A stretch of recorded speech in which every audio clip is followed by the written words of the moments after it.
இயேசு கிறிஸ்துவின் நாமத்தில் வாழ்த்துக்கள். சங்கீதம் 25:4 சங்கீதக்காரன் இப்படியாய் ஒரு வேண்டுதலை ஏறெடுக்கிறார். உம்முடைய வழிகளை எனக்கு தெரிவியும், உம்முடைய பாதைகளை எனக்கு போதித்தருளும். மனப்பூர்வமாய் தேவனை தேட வேண்டும் என்பவர்களுக்குத்தான் இப்படிப்பட்ட வாஞ்சைகள் உருவாகக்கூடும். உம்முடைய வழிகளை எனக்கு தெரிவியும், உம்முடைய பாதைகளை எனக்கு போதித்தருளும் என்று ஜெபிக்கிறார். வழிகள் 2 வகை வழிகளை வேதம் நமக்கு கற்றுக் கொடுக்கிறது. ஒன்று தேவனின் வழிகள், இன்னொன்று மனிதனின் வழிகள். தேவனின் வழிகள் நீதியின் வழிகள், மனிதனின் வழிகள் பாவத்தின் வழிகள் என்பதை பார்க்கிறோம். அவருடைய வழிகள் நமது வழிகள், அவரது வழிகள் நன்மையின் வழிகள், நமது வழிகள் தீமையின் வழிகள்.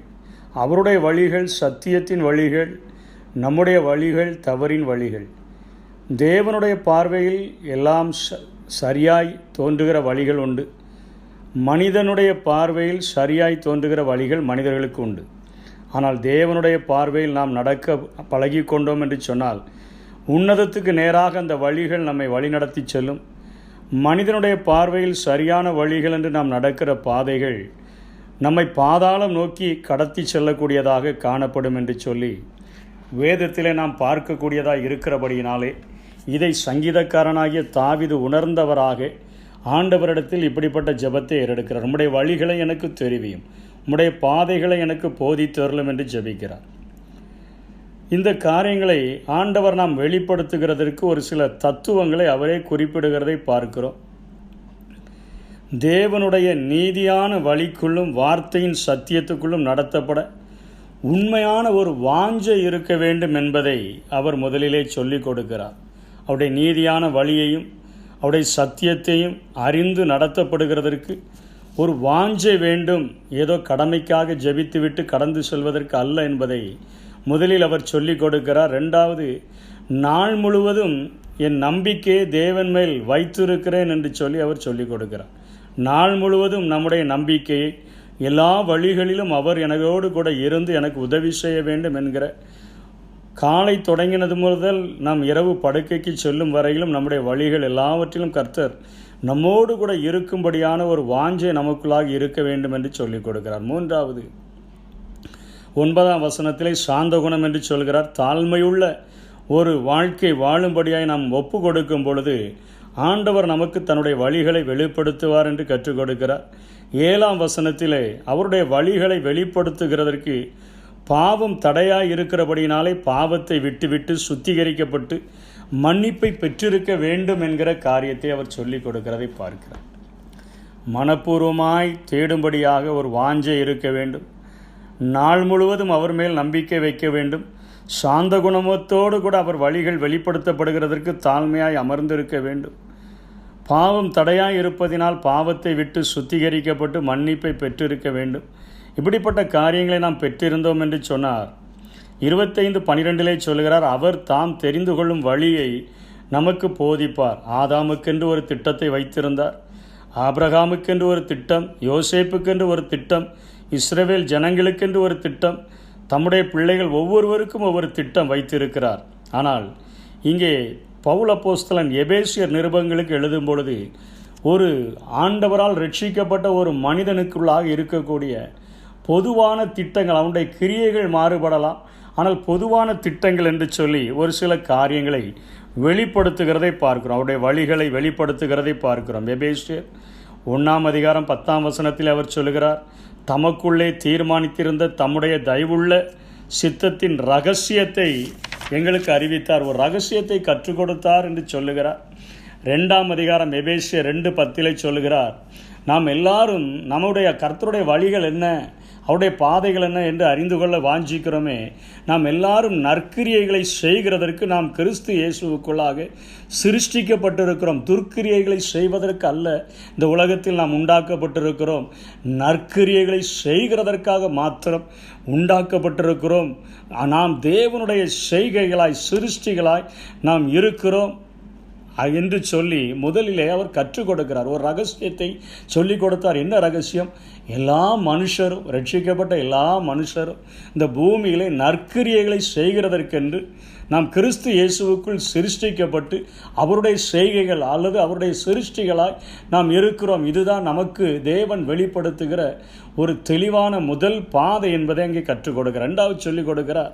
எபேசியர் 3:11 இயேசு கிறிஸ்துவை கொண்டு எல்லாவற்றையும் சிருஷ்டித்த தேவனுக்குள்ளே ஆதி காலங்கள் முதல் மறைந்திருந்த ரகசியத்தினுடைய ஐக்கியம் என்னதென்று எல்லாருக்கும் வெளிப்படையாய் காண்பிப்பதற்கு இந்த கிருபை எனக்கு அளிக்கப்பட்டிருக்கிறது. ஆதியிலே ஆதாம் ஏவாள் இழந்துவிட்ட அந்த ஐக்கியத்தை நம்மோடு கூட அந்த ஆதி ஏதேனினுடைய உறவை நம்மிலே புதுப்பிக்கும்படியாக, நம்மோடு கூட உறவாடும்படியாக, வாசற்படியிலே நின்று தட்டுகிறேன், ஒருவன் என் சத்தத்தை கேட்டு கதவை திறந்தால் நான் அவனுக்குள்ளே வந்து அவனுக்குள்ளாய் உலாவி அவனோடு கூட போஜனம் பண்ணுவேன் என்று சொல்லுகிறாரே, அந்த உறவை நம்மோடு கூட ஏற்படுத்துகிற ஒரு ஐக்கியத்தை ஏற்படுத்துகிற ஒரு பாதையை எனக்கு வெளிப்படுத்தினார் என்று சொல்லிக் கொடுக்கிறதை பார்க்கிறோம்.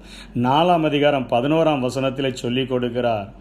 நாம் எல்லாரும் தேவனுடைய குமாரனை பற்றும் விசுவாசத்திலும் அறிவிலும் ஒருமைப்பட்டவர்களாகி கிறிஸ்துவனுடைய நிறைவான வளர்ச்சியின் அளவுக்கு தக்கதாக கிறிஸ்துவை போல ஒரு பூரண புருஷராக நாம் வளர வேண்டும் என்று கற்றுக் கொடுக்கிறார். அதாவது கிறிஸ்துவனுடைய அடிச்சுவடுகளை பின்பற்றி கிறிஸ்துவனுடைய சுவாபங்களை நாம் வைக்கப்பட்டிருக்கிற அந்த சமுதாயத்தில் வெளிப்படுத்துகிறது தான் நம்முடைய வழிகள் என்பதை இங்கே பவுல் கற்றுக் கொடுக்கிறதை பார்க்கிறோம்.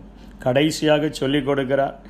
இதற்காகத்தான் தெரிந்து கொள்ளப்பட்ட விசுவாசிகளோ அல்லது ஊழியர்களோ சுவிசேஷ வேலைக்காகவும் சபை பக்தி விருத்தி அடைவதற்காக ஒரு 5 வகையான ஊழியங்களையும் ஆண்டவர் வைத்திருக்கிறார் என்று சொல்லி எபேசியர் 4 அவர் சொல்லி முடிக்கிறதை நாம் இங்கே பார்க்கிறோம். 4 வகையான காரியங்களை சொல்லிக் கொடுக்கிறார். நற்கிரியைகளை செய்கிறதற்கு அவருக்குள்ளாக நாம் சிருஷ்டிக்கப்பட்டு தேவனுடைய செய்கைகளாக இருக்கிறோம், அவருடைய சிருஷ்டிகளாக இருக்கிறோம். நற்கிரியைகளை மாத்திரம் செய்ய வேண்டும் என்று கற்றுக் கொடுக்கிறார். அவரோடு கூட ஐக்கியப்பட்ட ஒரு வாழ்க்கை வாழ வேண்டும் என்பதை கற்றுக் கொடுக்கிறார். மனிதனும் தேவனும் கைகோர்த்து இணைந்து நடக்கிற ஒரு சஞ்சரிக்கிற ஒரு வாழ்க்கை சாத்தியம் என்பதை கற்றுக் கொடுக்கிறார். 3வதாக நாம் கிறிஸ்து இயேசுவினுடைய சுபாவங்களை வெளிப்படுத்துகிற, அவர் எப்படி ஆவியில் எளிமையோடு கூட வாழ்ந்தாரோ, அவர் எப்படி தாழ்மையாக இருந்தாரோ, அவர் எப்படி பாடுகளை சகித்தாரோ, அவர் இந்த பூமியிலே ஒவ்வொரு காரியங்களிலும் எப்படி தன்னுடைய வழிகளிலே அவர் ரியாக்ட் பண்ணினாரோ, அதே போல் அவருடைய அடிச்சுவடுகளை பின்பற்றுகிற ஒரு வாழ்க்கை வாழும் பொழுது அவருடைய வளர்ச்சிக்கு தக்கதான ஒரு பூரண புருஷராக்குகிற வழியை ஆண்டவர் வைத்திருக்கிறார் என்று சொல்கிறார். கடைசியாக பரிசுத்தவான்கள் சீர்பொருந்தும் பொருட்டு அழைக்கப்படாத, இயேசுவை குறித்து கேள்விப்படாத மக்களுக்கு அவரை அறிவிக்கும்படியான ஒரு சுவிசேஷ வேலையையும் சபைக்கு வருகிற மக்கள் பக்தி விருத்தி அடையும்படியாக மெய்ப்பர்களாக, அப்போஸ்தலர்களாக, தீர்க்கதரிசிகளாக, போதகர்களாக ஆண்டவர் ஏற்படுத்தினார் என்று சொல்லி 5 வகையான ஊழியங்களையும் அவர் கற்றுக் கொடுக்கிறதை பார்க்கிறோம். இன்றைக்கு நமக்கென்று ஆண்டவர் என்ன வழிகளை வைத்திருக்கிறார், என்னென்ன தீர்மானங்களை வைத்திருக்கிறார், ஆவலோடு கூட நாம் அவரிடத்தில் கேட்கும் பொழுது அவர் வழிகளை கற்றுக் கொடுக்கிறவர் மாத்திரமல்ல, நம்மை குறித்த திட்டங்களை நமக்கு வெளிப்படுத்துகிறவர் மாத்திரமல்ல, அவருடைய ரகசியங்களையும் அவர் நமக்கு சொல்லிக் கொடுக்கிற ஒரு ஆண்டவராய் இருக்கிறார். அதற்கென்று வாஞ்சிப்போம். அப்படிப்பட்ட கிருபைகளை தேவன் தாமே நமக்கு தந்தருள்வாராக. ஆமென். கற்று தந்து நடத்துகிறீர், கண்டித்து உணர்த்தி போதிக்கிறீர். ஆவியானவரே,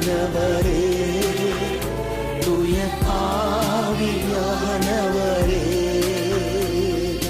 கற்று தந்து நடத்துகிறீர், கண்டித்து உணர்த்தி போதிக்கிறீர். ஆவியானவரே, தூய